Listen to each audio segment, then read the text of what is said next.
Bom dia, paz do Senhor Jesus, Deus te abençoe. Te convido a um momento de oração nesta hora. Querido Deus, querido Pai, nós te amamos. Ó força nossa, nosso escudo, nossa fortaleza, nossa proteção, nós te adoramos em espírito e em verdade. Jesus, Tu és o centro de toda a nossa atenção, Tu és a pessoa mais importante no meio de nós. E todo o nosso ser se volta para Ti agora, em adoração, em gratidão.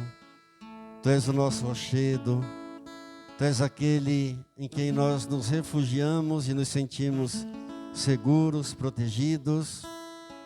Muito obrigado, Deus. Querido Jesus, Tu és a força da nossa salvação. Espírito Santo de Deus, nós te invocamos, Teu grande nome, Teu grande poder, Teu direcionamento, porque é o Senhor que nos conduz a toda a verdade. É o Senhor que nos convence da justiça, do juízo e do pecado.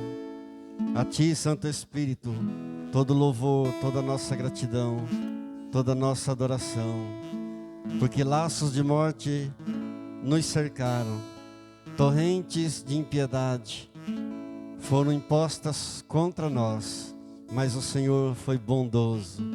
O Senhor veio ao nosso encontro e nos socorreu. Invoquei o Senhor, gritei por socorro ao meu Deus, e Ele do seu templo ouviu a minha voz, e o meu clamor lhe penetrou nos ouvidos. Recebe o nosso louvor nesta manhã, a nossa adoração e a nossa gratidão, Santo Espírito de Deus. O Espírito de Deus está aqui, operando em nossos corações, trazendo sua vida e poder, ministrando sua graça e amor. O Espírito de Deus está aqui, operando em nossos corações, trazendo sua vida e poder, ministrando sua graça e amor. Os feridos de alma são curados, os cativos e oprimidos livres são, os enfermos e doentes são sarados, pois o Espírito de Deus está aqui. O Espírito de Deus está aqui, operando em nossos corações, trazendo sua vida e poder, ministrando sua graça e amor. Os feridos de alma são curados,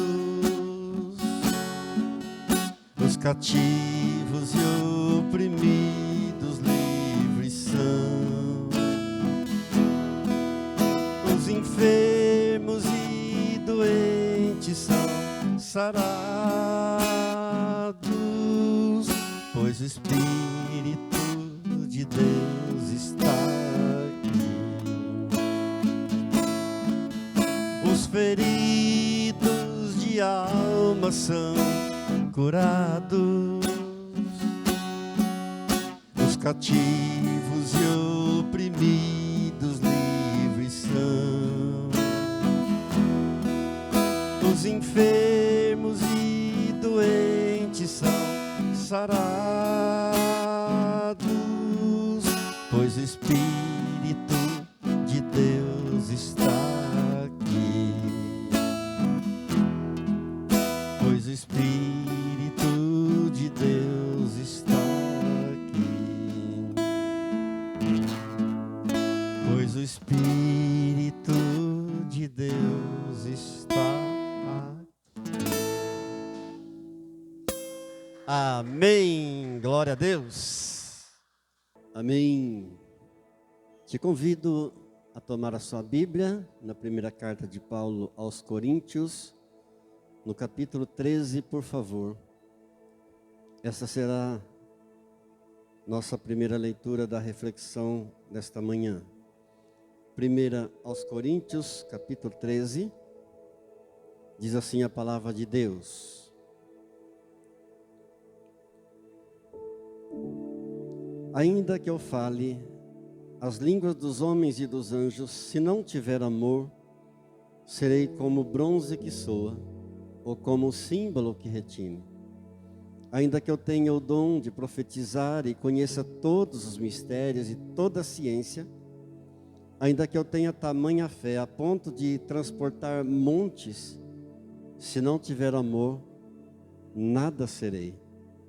E ainda que eu distribua todos os meus bens entre os pobres, e ainda que entregue o meu próprio corpo para ser queimado, se não tiver amor, nada disso me aproveitará.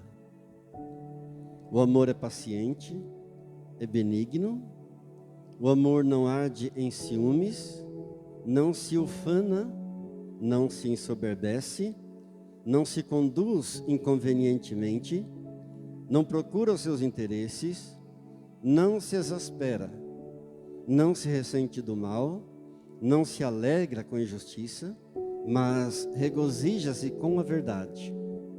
Tudo sofre, tudo crê, tudo espera, tudo suporta. O amor jamais acaba. Mas havendo profecias, desaparecerão, havendo línguas, cessarão, havendo ciência, passará, porque em parte conhecemos, em parte profetizamos. Quando, porém, vier o que é perfeito, então o que é em parte será aniquilado. Quando eu era menino, falava como menino, sentia como menino, pensava como menino. Quando cheguei a ser homem, desisti das coisas próprias de menino, porque agora vemos como em espelho, obscuramente. Então veremos face a face. Agora conheço em parte, então conhecerei como também sou conhecido. Agora, pois, permanecem a fé, a esperança e o amor, estes três. Porém, o maior destes é o amor. Querido Deus, querido Pai, graças por Tua palavra santa e maravilhosa. Peço-Te que venhas me ungir nesta hora para ministrar a Tua santa palavra. E que eu não venha distorcer em nada a Tua palavra. O Senhor venha ungir cada um dos meus ouvintes. E que sejamos fortalecidos, curados, perdoados, abençoados. E sempre Te louvaremos, em nome de Jesus. Amém. Amém. O amor de Deus. O amor imensurável de Deus. Como diz o hino, o amor impressionante, o amor infinito, o amor ousado de Deus. Quanto mais nós conhecemos os defeitos das pessoas, mais também nós conhecemos o amor de Deus. Quanto mais somos enganados pelas pessoas, quanto mais somos traídos, quanto mais somos decepcionados pelas pessoas, mais apaixonados ficamos pelo amor de Deus. E ficamos conhecendo mais e mais esse amor maravilhoso de Deus. Porque o amor de Deus não tem nada a ver com o amor humano. Porque o amor de Deus é um amor incondicional. É o amor ágape. Ou seja, um amor que ama a despeito de qualquer outra coisa. É o amor que ama incondicionalmente. Não tem nada a ver com o amor humano, que é o amor filéu. O amor filéu é esse amor de irmãos, esse amor de pais para filhos, de esposos para esposas, de filhos para pais. O amor humano, esse é o amor filéu. O amor de Deus não tem nada a ver com o amor eros, que é o amor erótico. Não tem nada a ver com o amor sexual. O amor de Deus é esse impressionante, é esse infinito, ousado, eterno amor de Deus. Glória a Deus. Amados, Deus tem até um processo, e muitos não sabem disso, que através desse processo nós podemos ter o que queremos dele.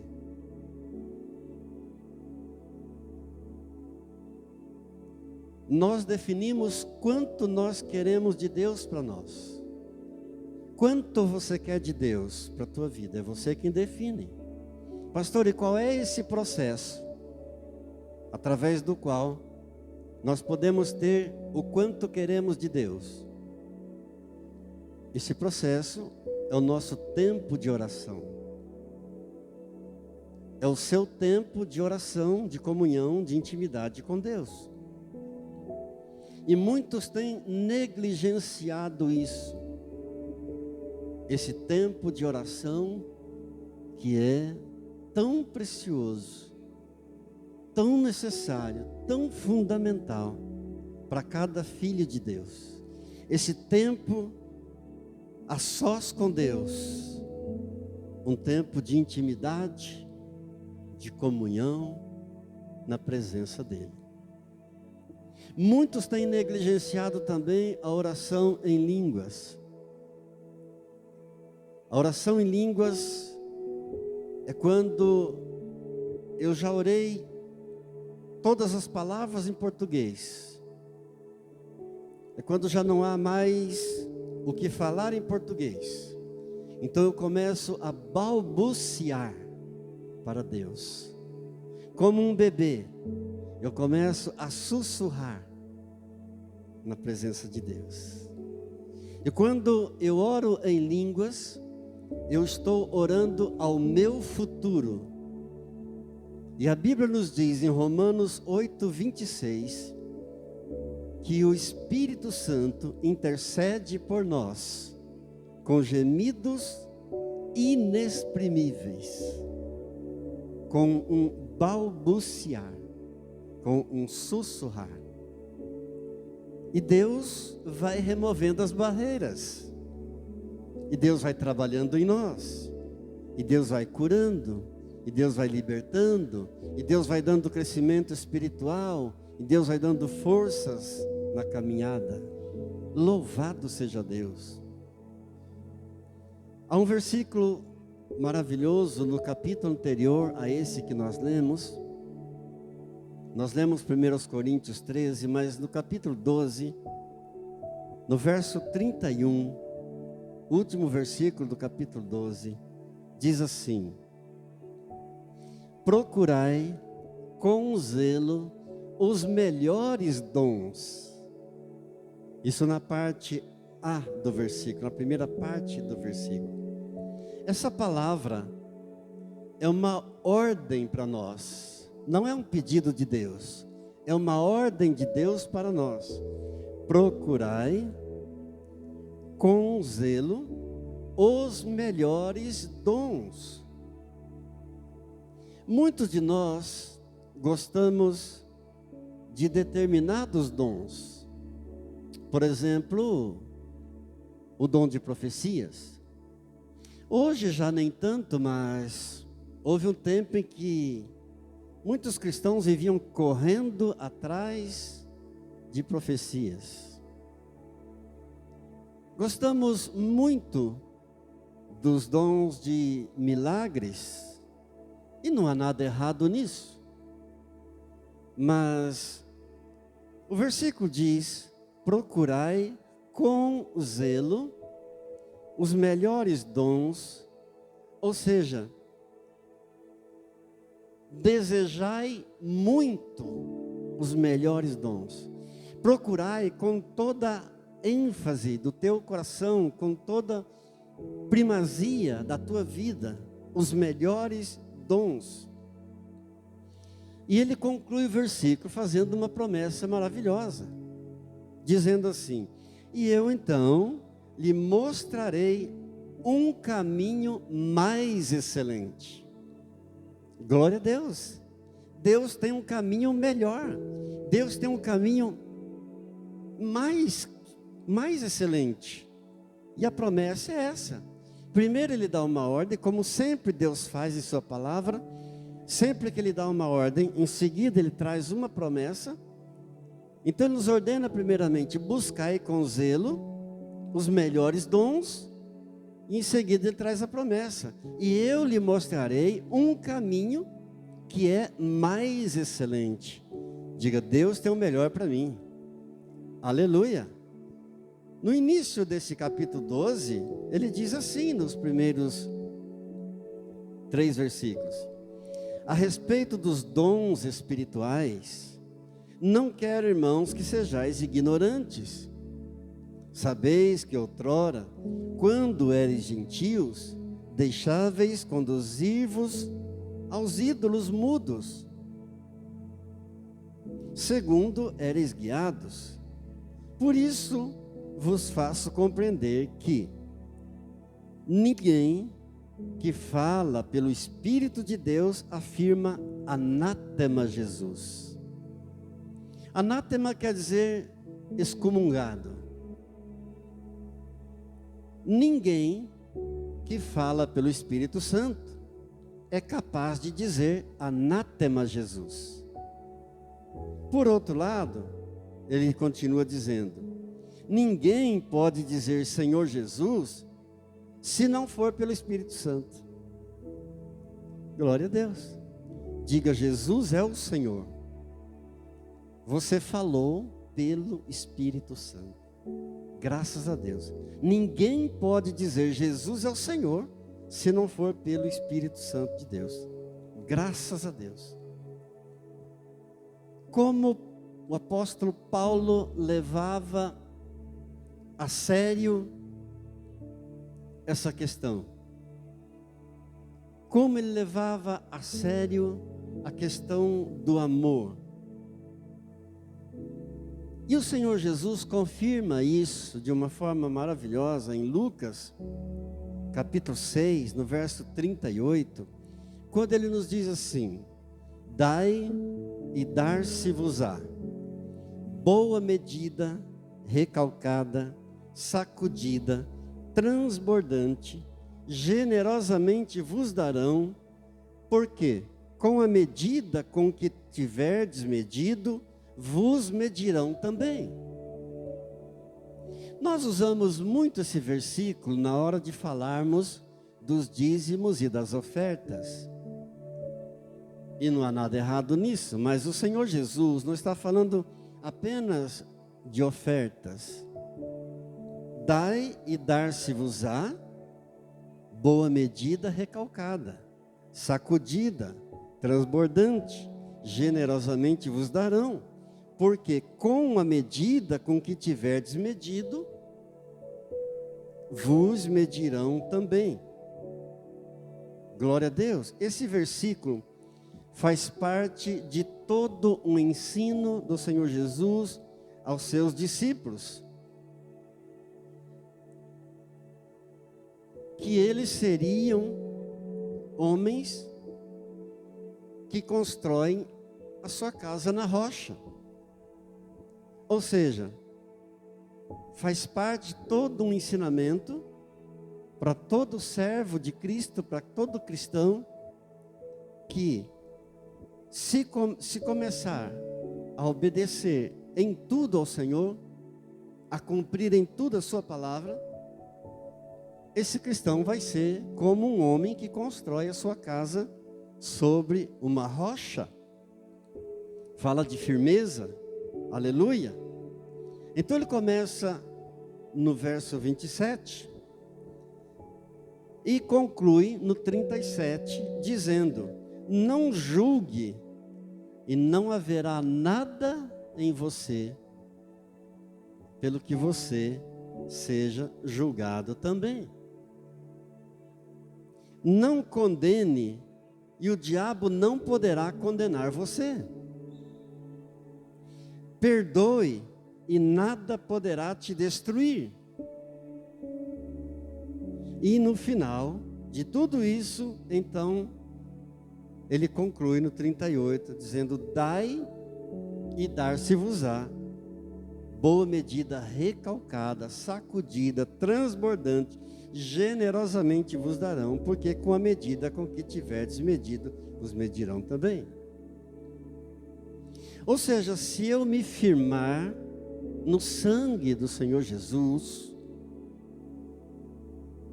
com perdão, se eu decidir por isso na minha vida, se eu optar por isso, em me firmar no sangue dele, orando pelo outro, mesmo que o outro me bata, orando pelo outro, mesmo que o outro me calunie, orando pelo outro, mesmo que o outro me traia, orando pelo outro, mesmo que o outro me decepcione, me processe, Deus dará um livramento. Deus dará uma medida recalcada, sacudida, transbordante. Diga glória a Deus. Deus dará essa medida abundante em troca. Louvado seja Deus. O importante é mostrar amor ao pecador. No fim desse ensino do capítulo 6, então o Senhor Jesus promete algo maravilhoso. Ele fala de dois fundamentos.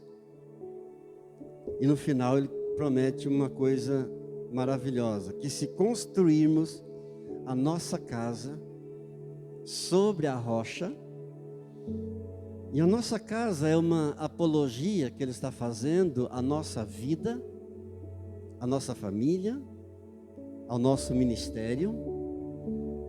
Se construirmos essas coisas sobre a rocha, ou seja, se fizermos aquilo que ele diz, não seremos levados pelas correntezas do rio, pelas correntezas da chuva. E a correnteza é uma apologia que ele faz das tribulações da vida. Se construirmos a nossa vida, nossa família, nosso ministério sobre essa rocha, Cristo Jesus, então não seremos levados pelas correntezas. Por quê? Porque o amor de Deus é o amor que nunca falha. Muitos de nós gostamos do versículo 23 de Marcos 11, e eu também gosto. Ele diz assim: porque em verdade vos afirmo que, se alguém disser a este monte, ergue-te e lança-te no mar, e não duvidar no seu coração, mas crer que se fará o que diz, assim será com ele. Nós gostamos desse versículo, mas muitas vezes a gente se esquece de que o Senhor Jesus adiciona a ele uma cláusula de amor também. Isso está no 25, 2 versículos à frente. Quando diz assim, Marcos 11, 25. E quando estiverdes orando, se tendes alguma coisa contra alguém, perdoai, para que vosso Pai Celestial vos perdoe as vossas ofensas. Primeiro ele disse, se estiver orando e disser a este monte, afasta-te daqui, ergue-te daqui, lança-te no mar, e crer e não duvidar no seu coração, assim será. Mas quando estiverdes orando, se tendes alguma coisa contra alguém, perdoai, para que o vosso Pai Celestial vos perdoe também. Ou seja, eu posso até orar para que o monte seja lançado ao mar. Mas se eu estiver orando e tiver alguma coisa no meu coração contra alguém, pare de orar. Para a oração. Reconcilia, perdoa, para que o Pai Celeste possa perdoar você também. Do contrário, pode até morrer de tanto orar. Nesse amor de Deus, impressionante, infinito, nesse amor de Deus ousado, não há medo. Esse amor não falha. Nesse amor existe apenas paz. Nesse amor existe apenas segurança, alegria. Lá no Jardim do Éden, no início da humanidade, a nossa comunhão com Deus era a coisa mais importante para Ele. Deus visitava o homem toda tarde, todos os dias, na viração do dia. E Deus tinha um relacionamento íntimo e profundo com o homem, e o homem com Deus. Mas quando Satanás entrou, o homem então se perdeu. E Satanás fez com que Adão tomasse a sua própria decisão. Muitos perguntam sobre a árvore do conhecimento do bem e do mal, que Deus colocou no meio do Jardim do Éden, que foi a causa de tropeço do homem, da queda do homem. E muitos perguntam se Deus é amor, e Ele é amor, se Deus ama tanto o homem, e Deus ama o homem, com esse amor impressionante, infinito e ousado, imensurável, por que então Deus teria colocado essa árvore, sabendo que o homem poderia desobedecer, que o homem poderia cair, o homem poderia comer daquele fruto? Pois foi justamente por isso que Deus colocou, para que o homem tivesse então essa liberdade de escolha, porque sem essa liberdade de escolha não haveria comunhão. Se o homem não tivesse essa liberdade de escolha, o homem seria um escravo de Deus. Ele amaria a Deus e ele seguiria a Deus apenas por falta de opção. Ele amaria a Deus e seguiria a Deus por obrigação. o fato de Deus ter colocado a árvore do conhecimento do bem e do mal no meio do jardim do Éden e ter dado a ordem ao homem de não tocar nela, que o homem poderia tocar em todas as árvores, comer de todos os frutos, menos daquela. Nesse fato também está explícito o amor imensurável de Deus. É Deus dando ao homem a liberdade de escolha. É Deus dizendo ao homem: você pode fazer isso e você pode não fazer também. Glória a Deus. A nossa nova natureza, ela tem essa capacidade e essa liberdade de escolha. Deus nos diz a todo momento: você pode fazer isso ou não. Já imaginou que triste seria o homem ter que seguir a Deus só porque não tem uma outra opção? Deus não quer isso. Deus não deseja que ninguém o ame, o sirva, o siga por obrigação. Estamos aqui porque amamos a Deus.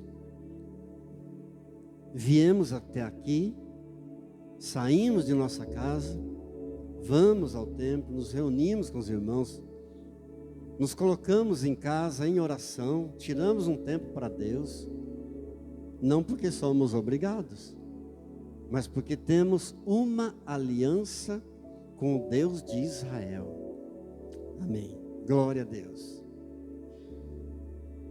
Por isso que o apóstolo Paulo nos surpreende quando ele se gloria na tribulação. Deixa eu confessar uma coisa para os irmãos. Nós, os pregadores da palavra de Deus, muitas vezes recebemos de Deus uma palavra difícil para ser transmitida. Muitas vezes recebemos uma palavra de Deus e até hesitamos em transmiti-la. Isso não quer dizer que aquela palavra não tenha vindo de Deus. Por exemplo, alegrai-vos sempre no Senhor. Essa é uma ordem de Deus. Alegrai-vos sempre no Senhor. Agora imagina você transmitir uma palavra dessa para alguém que está enfermo, para alguém que está num leito de dor. Alegrai-vos sempre no Senhor, é uma ordem de Deus. Imagina transmitir uma palavra dessa a alguém que acabou de perder o seu ente querido. E como explicar que a alegria do cristão, ela é independente de qualquer situação.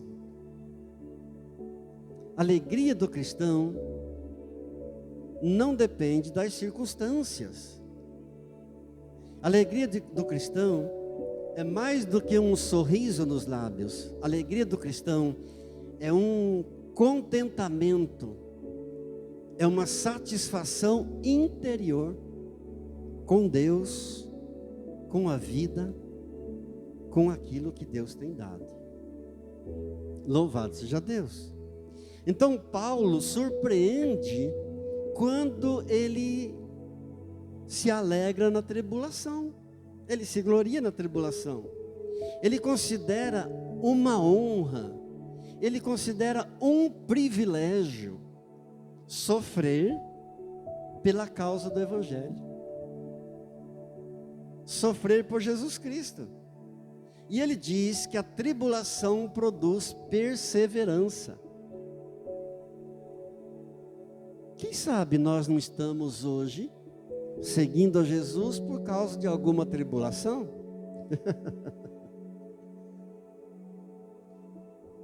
Porque a tribulação é que produz perseverança. Talvez não estivéssemos aqui se um dia não tivéssemos enfrentado tribulações na vida. Então nós concluímos que a tribulação não é inútil. Por que é que falamos constantemente da tribulação, das lutas? Por que é que falamos constantemente das provações, das tentações? Porque nós as enfrentamos todos os dias. Porque a tribulação faz parte da vida do cristão. Então ela não é inútil, ela produz alguma coisa. Ele diz que a tribulação produz perseverança. A tribulação, além de pedagógica, porque ela sempre ensina alguma coisa a mais para nós, ela é útil, ela é pedagógica e ela é compatível com a nossa fé em Cristo Jesus. Perfeitamente compatível com a nossa fé. Glória a Deus. É como que uma ferida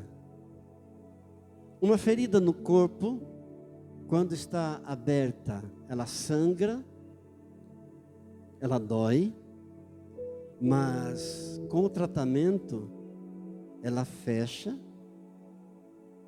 e ela é curada. E o que vai sobrar depois, no lugar daquela ferida, será apenas a cicatriz. E aquele tecido do local daquela ferida, que agora ficou uma cicatriz, ele se torna um tecido mais resistente. Amém? É o que a tribulação vai produzindo em nós. A tribulação vai produzindo mais resistência, vai nos dando mais força, vai nos dando mais conhecimento, mais experiência. Glória a Deus. Até nos tornarmos cada vez mais capazes de enfrentar dificuldades futuras.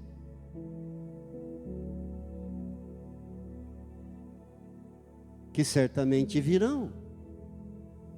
Deus nunca prometeu que não teríamos problemas aqui nessa vida. Ele prometeu que sempre estaria conosco. Glória a Deus.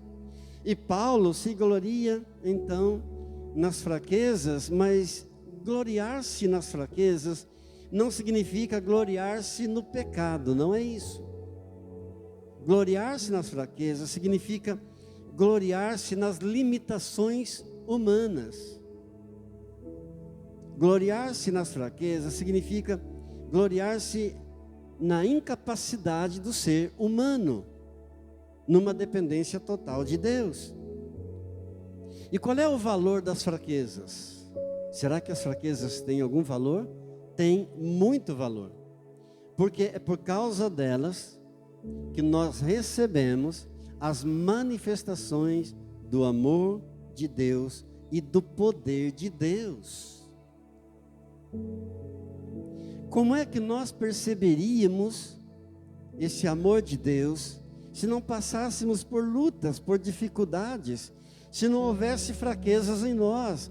Como é que perceberíamos as manifestações do poder de Deus em nossas vidas? Como é que teríamos essa convicção, essa certeza de que esse amor de Deus é imenso, é infinito, é ousado?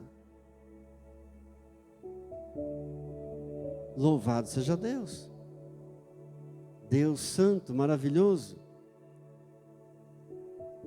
Por isso, o profeta Joel nos diz assim no capítulo 3 e no verso 10: diga o fraco, eu sou forte. Você pode repetir comigo? Diga o fraco, sou forte. E Paulo, O apóstolo Paulo ainda, em 2 aos Coríntios, no capítulo 12, no verso 10, diz assim: quando eu sou fraco, então é que eu sou forte.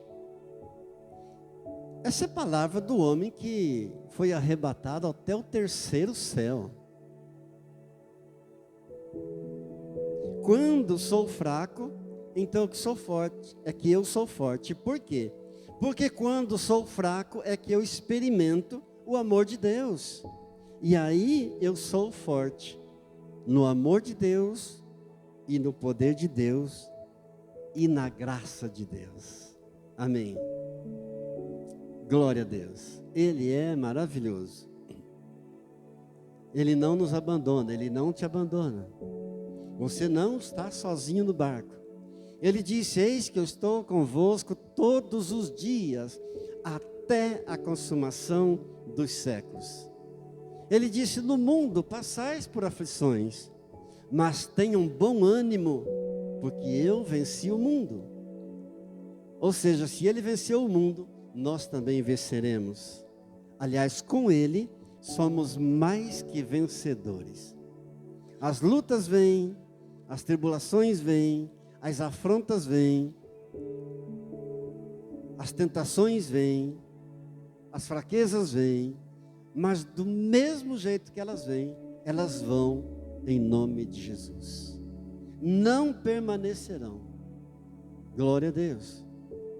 Eu profetizo sobre a tua vida, em nome do Senhor Jesus, que nenhuma arma forjada do inimigo prosperará contra você, em nome de Jesus. E todo mal e todo levante do inferno, que veio por um caminho contra você, fugirá por 7 caminhos, em nome de Jesus. Graças a Deus. Curve sua fronte, por favor, e vamos orar um pouco mais a Ele. Louvado seja o teu nome, Senhor Jesus, por tua palavra santa e maravilhosa. Obrigado, Senhor Jesus, porque tu és um Deus maravilhoso, que nunca nos abandona, nunca nos deixou e nunca nos deixará. Obrigado porque o Senhor mesmo descerá do céu com grande brado e a voz do arcanjo, ao som da trombeta de Deus, e aqueles que morreram em Cristo ressuscitarão primeiro. Depois nós, os que ficarmos vivos, seremos arrebatados juntamente com eles nas nuvens para o encontro com o Senhor nos ares, e assim estaremos para sempre com o Senhor,